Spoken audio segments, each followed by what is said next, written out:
안녕하세요. 주식맘사TV입니다. 7월 26일 화요일 오늘의 종목 리뷰 및 내일의 관심 종목에 대해서 말씀드리겠습니다. 자, 금일 새벽 마감한 미국장 나스닥이 0.43% 하락 마감을 했습니다.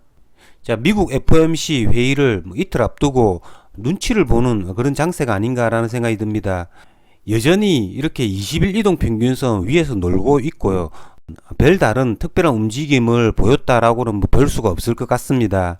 자, 코스피가 2420포인트 전고점 돌파를 앞두고 오늘 포함해서 5거래일 연속 이렇게 옆으로 행보하는 그런 모습을 보였습니다. 그러면 미 FOMC 회의 결과를 보고 미국장이 괜찮다면 우리나라 코스피 2420포인트 이렇게 강력하게 뚫어주면 그 다음에는 2540포인트 이 자리까지 갈 수 있는 그런 모습을 갖추었다라고 볼 수가 있습니다. 자, 오늘 코스피 수급을 보시면 기관 외국인이 그렇게 크게 매수를 하지는 않았습니다만은, 자, 선물에서는 외국인이 4거래일 연속 이렇게 순매수를 하고 있고요. 현물에서도 선물보다는 이렇게 크지는 않지만 4거래일 연속 이렇게 외국인이 순매수를 하고 있다라는 점, 그런 점이 조금 이렇게 긍정적으로 보입니다. 자, 그러면 종목 하나하나 보시면서 말씀을 드리겠습니다. 자, 첫 번째 종목은 빗썸 관련주 비덴트입니다. 자, 오늘 비덴트 굉장했죠. 어제 상한가를 붙였지만 장 마감 후에 시간의 가격에서 물량이 많이 나왔죠. 그리고 오늘 장전 시간 외 거래에서도 물량이 제법 나왔습니다. 자, 오늘 시초가가 마이너스로 시작을 했죠. 마이너스 1.26% 시초가를 시작을 했고요.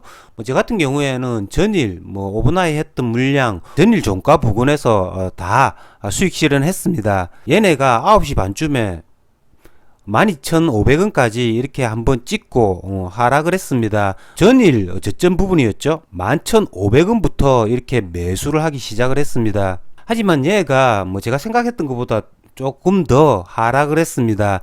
저가가 11,150원을 찍었고요. 여기서도 분할 매수 해가지고 단가를 11,300원 부분에 맞추었습니다.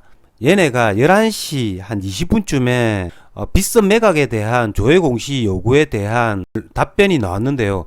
그때까지 이렇게 기다리지 못하고 얘네를 한 1% 수익 내고 다 나왔습니다. 11,500원 부분에 매도를 했다는 거죠. 조회 공시가 뜨자마자 갑자기 이렇게 슈팅을 해 주었습니다. 조회 공시 내용이 굉장히 좋게 떴죠. 보통 이렇게 답변을 띄울 때 이런 답변을 이렇게 상세하게 하지 않습니다. 매각에 대해서 협의 중이나 구체적인 내용 없음 이렇게 띄우는데요. 얘네가 굉장히 이렇게 자세하게 답변을 올렸다라는 거죠. 미국 FTX 측과 관련 협의를 한 사실이 있다. 그리고 당사는 공동 매각 또는 우선 매수권 행사를 하여 인수 또는 공동 경영 등 모든 가능성을 두고 검토 중에 있습니다. 이렇게 굉장히 자세하게 답변을 올렸다라는 거죠. 그로 말미암아서 얘네가 장중한 때 거의 한 24%까지 상승을 했다가 차익 물량을 맞고 계속 이렇게 하락을 하다가 종가는 7.56% 상승으로 마감을 했죠. FTX와의 이런 매각 협상에 대해서 FTX로의 매각과 관련해서 1개월 이내에 주 공시한다라고 이야기가 나오고 있죠. 자, 그러면 비덴트 같은 경우에는 지금 현재 매각이 결정이 나지 않았음에도 불구하고 매각에 대한 기대감으로 37%가 상승을 했다는 거죠. 자, 그러면 이런 애들은 매각에 대한 기대가 있기 때문에 주가가 하락 조정을 보인데도 이렇게 하방 경직성을 띌 가능성이 굉장히 많다라는 거죠. 비덴트 같은 경우에는 내일 12,000원대 초반 이런 자리는 절점이라 할 수 있습니다. 이런 자리에는 저점 매수해서 이렇게 단타폭이 나올 수 있다라는 거죠. 아직까지 이 매각에 대한 구체적인 결정이 나지 않았기 때문에 이런 애들은 내일이라도 장중에 이렇게 슈팅을 할 때는 따라잡으면 고점에서 이렇게 물릴 수가 있습니다. 철저하게 저점 매매를 통해 가지고 단타로서 임해야 할 것 같습니다. 자, 다음은 금양입니다. 자, 금양이 같은 경우에 어제 상한가를 갔죠.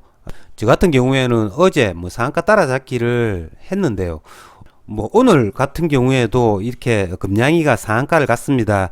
거래대금만 해도 오늘 뭐 5천억 원이나 터뜨렸죠. 자, 금양이 오늘 뭐 시초가가 어저께 상한가를 이렇게 붙인 세기나 이렇게 거래량에 비해서 조금 낮게 시작을 했죠.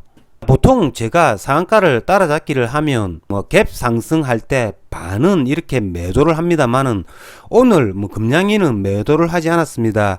어제 잡은 물량이 그렇게 많지가 않았고요. 오늘 시초가가 제가 생각했던 것보다 조금 낮게 시작을 했기 때문에 얘네를 이 지점이죠. 세 번째 3분봉이죠.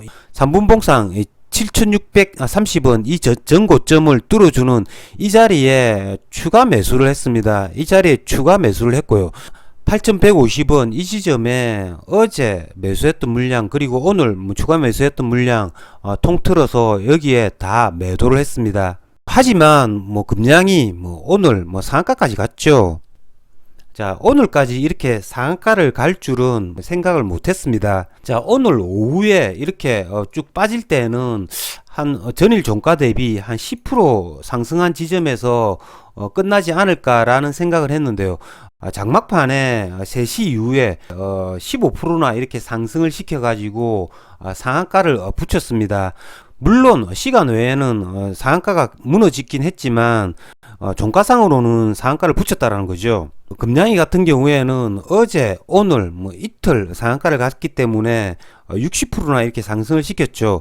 자, 내일부터는 금양이 매매를 할 때 최소한 내일 시초가 대비 한 7, 8% 하락한 가격으로 이렇게 저점을 잡아야 됩니다. 그만큼 이틀 동안에 오름폭이 컸다라는 거죠. 내일 금양이 뭐 이런 자리겠죠. 뭐 1차 저점은 8,800원, 2차 저점은 8,500원 이렇게 조금 폭을 조금 넓게 잡고 단타로 거래를 하면 될 것 같습니다. 어쨌든 뭐 금양이 어제 제가 방송에서 말씀을 드린 것처럼 거래량과 거래대금 그리고 전일 3분봉 차트 뭐 이런 것들은 속이지 않는다라는 거죠. 자, 어제 제가 말씀을 드렸죠. 뭐 오늘 뭐 신풍재지 이런 애들이 물량 없는 애들의 특징이라는 거죠. 시초가 시작하자마자 뭐 다이렉트로 이렇게 상한가 붙입니다. 이렇게 중간에 물량 조정이 없다라는 거죠. 이런 애들은 제가 어제 방송에서 상한가가 깨지면 위험하다라고 제가 말씀을 드린 바가 있습니다. 뭐 결국에는 신풍재지 아침에 이렇게 상한가 한번 쌓았다가 12.6%로 마감을 했다는 거죠. 그럼 만약에 이렇게 내가 상한가에 잘못 샀다가는 거의 한 20%까지 이렇게 손실을 입을 수 밖에 없다라는 겁니다. 상한가 따라잡기도 이렇게 잘못 거래를 하면 굉장히 이렇게 손실을 많이 볼 수가 있습니다. 그렇기 때문에 금양이 같은 경우에 어제 3분봉 그래프가 뭐 이런 모양이 상한가 따라잡기에 이 바이블이라고 할 수 있을 만큼의 이렇게 이상적인 흐름이었다는 거죠. 자, 다음은 마지막으로 현대로템입니다. 자, 현대로템 같은 경우에는 폴란드의 전차 수출 뭐 그런 호재로 말미암아서 3일 동안 굉장히 크게 상승을 해 주었습니다. 3일 연속 외국인 기관 쌍끌이 매수가 들어왔고요.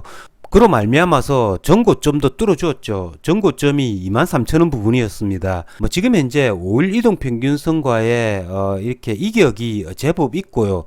이런 애들은 첫 번째 5일 이동 평균선과 이렇게 접하는 지점에 왔을 때 그때 매수할 수 있습니다.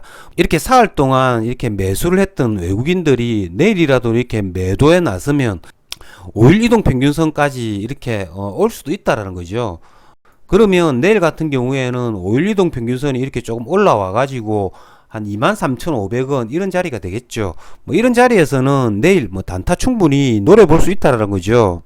자, 이상으로 주식마법사TV를 마치겠습니다.